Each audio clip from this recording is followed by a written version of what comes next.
One day, gates appeared out of nowhere in the world. It happened all over the world, and the number of gates grew without anything else happening. Since they did not seem to harm anyone and the reason behind them was not understood, people started to live their daily lives while not thinking much about them. But even then, a lot of people grew concerned as time grew. The scientists conducted research, and they could only hypothesize that the gates had something to do with the recent appearances of alien monsters. The hero of the story is a young man named Han Yujin who works in a packer and mover company. They are moving things out of an apartment that was located near a gate. He is a hardworking boy, and his employers are very happy to have him with them. They are a middle-aged couple and run the business together. They ask Yujin what was his plan after he had collected enough money. Han Yujin plans to save enough money to pay for his little brother's college fee. Their parents died when they were little, and he had to take up jobs to support themselves. But his little brother is very dear to him, and he has high hopes for him. Once Han Yujin starts talking about his brother, he does not stop and goes on praising him till the other people stop him. His brother is shown traveling through a bus and looking at a gate. The packer and movers are sitting in their car and going to their destination as they talk about the influence of gates on their work. People were getting anxious about the gates and shifting to apartments farther away.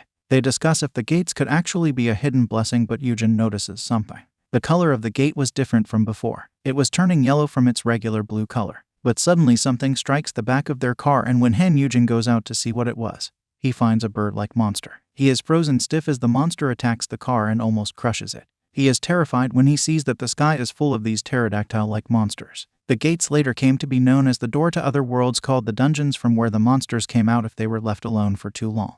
If they were not cleared regularly, the monsters would come out of the gate, leading to a dungeon break. But if multiple dungeon breaks happened simultaneously, it would be called a dungeon shock. On the first ever dungeon shock, thousands of people died and many more were injured. But there was something else that happened that day. People awakened and became strong enough to fight the monsters. They would soon be called hunters, the most important professionals in the world. And Han Yujin's little brother, awakened as one of the first S-rank hunters in the world and got the power to use pitch-black flames. It has been 8 years since the first dungeon shock, and hunters are now a prominent section of society. A hunter named Yumi is giving an interview to a news channel and talks about things like her abilities or the status window only the hunters can see. She was only an E-rank hunter, but her ability had saved many lives. There were a lot of resources in dungeons that got better with the difficulty level. The most important one was magic stones that could fetch a lot of money. And the higher-ranked hunters had grown rich too quickly because of that. The most prominent name in Korea was Han Yuan, the genius. He became the guild leader of the World Edge Guild, which he established soon after awakening.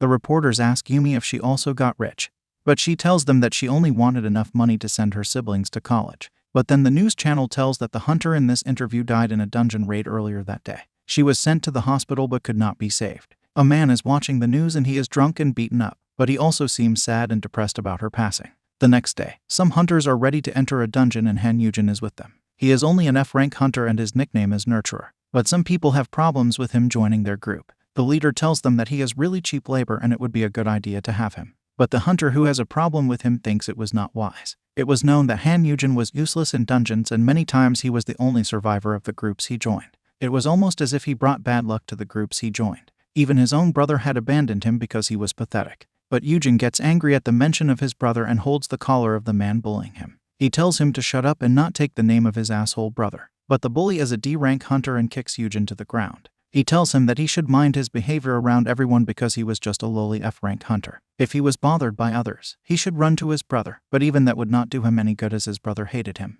But the leader of the group comes and heals his wounds and strengthens his body. He tells Yujin that he should restrain his behavior even if he is really angry. Hunters were quite arrogant about the power hierarchy and would not treat him kindly. Yujin replies to him with a smile and tries to butter him up and get in his good books. The leader goes and smacks the bully for hurting Yujin. Yujin can see his status window and it confirms that the group leader had come under his influence. Han Yujin was called many names, but he did not mind it. Even if it was true that he brought bad luck to others, he would always survive thanks to his ability. With that, the group enters the dungeon that looks like the ruins of an ancient building. The group hunts down the monsters that attack them.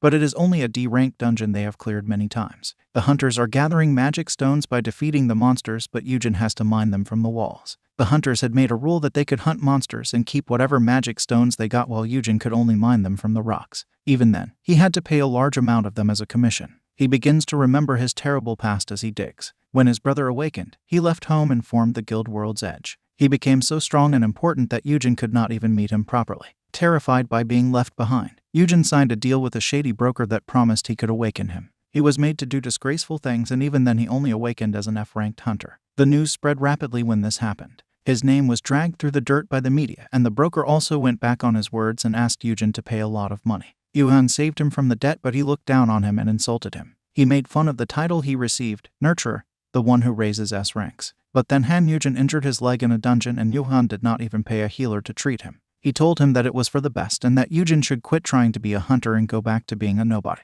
But he was adamant and now entered dungeons while using support to walk. But he realizes that the people were not completely wrong about him. If he had lived with his brother, he would be only a parasite. And it was true that many people had died while he survived thanks to his skill. His ability could influence people around him, and when he used the keyword cheer up, they would come under his influence. He remembers the people under his influence, and Yumi, the hunter who died, was also there along with other people. He could only give them a small buff using his ability, but it was never good enough. But that made his survival possible when faced with extreme danger. There was a hidden skill behind the title of Nurturer called Final Requital that had saved him every time.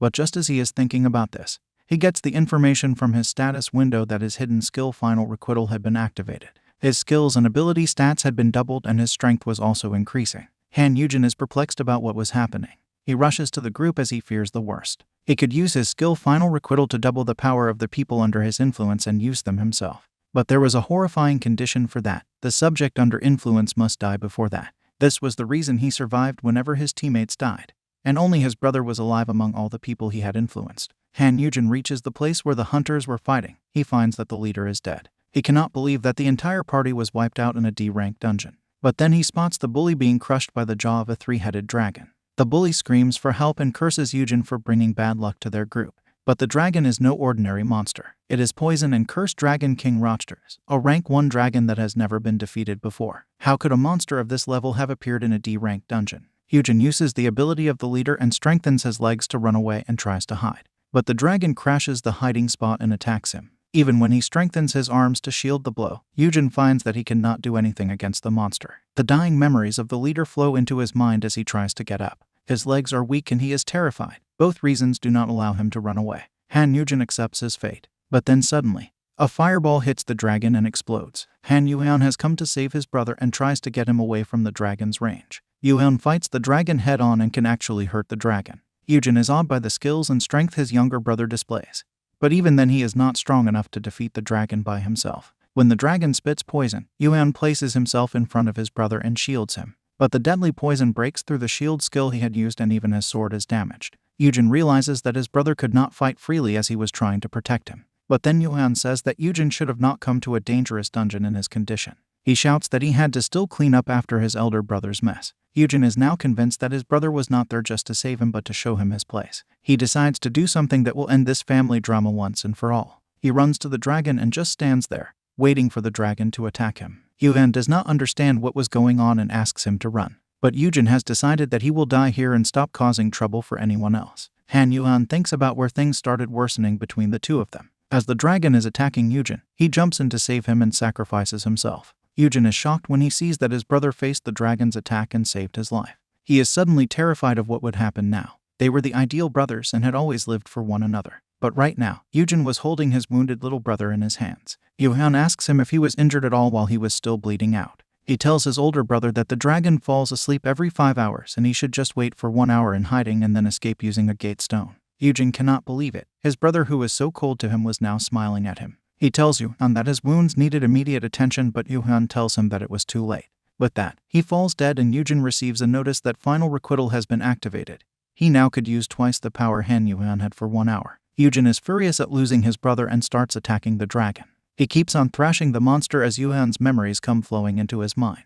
He sees that Yuhan was worried about him when he awakened as an F-rank hunter and decided to put distance between them. There were people that were after his life and they would go after his weak brother for sure. Yuhan was furious when Yujin injured his leg but hid his real emotions and did not let him get proper medical care. While he chased him out and acted cold, he was really broken by the choices he had to make. Yujin has almost defeated the dragon and is crying that his brother only did all this for his safety. If he had told him everything, he would have listened and things would not become like this. But he realizes that once the power boost ends, he will also die from the residual poison of the dragon. He is ready to die next to his brother when he receives a congratulatory message from his system. He had defeated a dragon alone and was awarded the legendary title Dragon Slayer. He had received 10 gate stones, 5 rank 1 granting essence, the Crimson Dragon's great sword, and the most important reward, a wishing stone that would grant any wish. He does not waste a second and wishes for his brother to be revived. But the wishing stone does not bring the dead back to life. Yujin is disappointed that he cannot make the greatest wish he had. So, he thinks that he could wish to become the strongest hunter and live life as a hero who would save the world.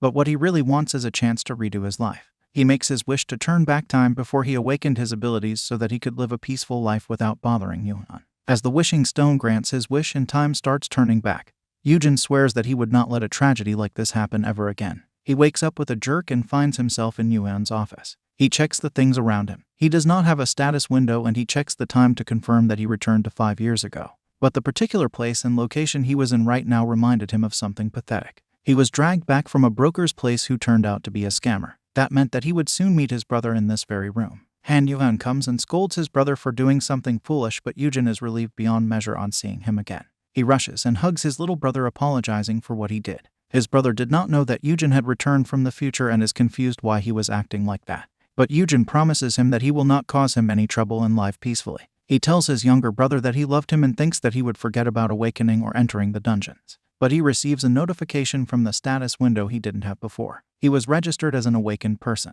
Yujin is shocked at the new developments as it was impossible for things like that to happen. The status window informs him that he had received the legendary title Dragon Slayer and Perfect Nurturer. He is shocked on hearing this. In the previous timeline, the brothers had a fight on this day and Yujin ran away. But right now, they had forgotten their differences and Yuhan was cooking dinner for both of them. Yujin checks his status window again. He had received the Dragon Slayer title even though that was before he turned back time. He got 4 skills with the title. He had L rank resistance to poison, curses, and fear. Also, he had an SS rank skill called Roctor's natural enemy that would make him twice as effective against dragons. Han Yujin thinks that this could be the start of his story where he would become the strongest hunter in the world. He imagines a scenario where Yuhan and other elites are struggling against a Roctor's, but he single-handedly defeats it. His brother would think that he was really cool and he would become a star overnight. He excitedly checks if his rank had also jumped up to S or even L, but he is shocked on finding that he was still an F rank. But the Nurturer title had become L rank title Perfect Nurturer with 4 skills. Final Requital was still there, but Yujin decides he did not want to use it. His other skills are My Kid is the best, L rank, and My Kid is so great, SS ranked. The former could boost the target's growth rate by 100% for 3 days, while the latter could boost the stats of the target depending on how many people were near to witness him use the keyword. Yujin is lost in his fantasies again. He thinks about how he could make the World's Edge Guild the greatest guild with his abilities.